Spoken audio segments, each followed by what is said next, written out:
keling aka. Hop. Keling. Hozir. Kiring. Keling, hozir 1 daqiqa. 1 daqiqa kiraver. Xo'p, kutib turaman, keling. Xo'p. Allo. Zarin. Onasi. Assalomu alaykum. Va alaykum assalom. Cho'y qo'yib, bosh harakatim qil. Nima bu? Aytgan narsalaring?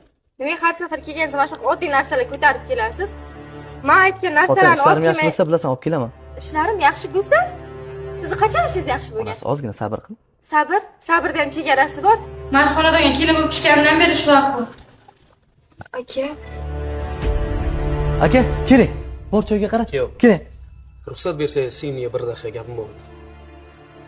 Mana. Senga shunaqa tarbiya bergandik. Singlim, sen qachon bunaqa o'zgarishga ulgurding? Unutma, ering hozir sen xohlayotgan narsani olib kelmayotgan bo'lsa, mana shunaqa noshukrlik qilib yurganing uchun sen qanaqa sharoitga arzisang, Alloh seni shunday yashatadi. Agar boriga qanoat qilib shukr qilishni o'rgansang, Alloh sen xohlaganingdan ko'prog'ini beradi. Sen eringga bir marta dalda bo'lib ko'rasan, u sen uchun tog'larni talqon qiladi. Qaytib bunaqa ering bilan gaplashma. Tushunding-a? xo'p aka. Ayol erining topganini peshonasiga qo'yish kerak.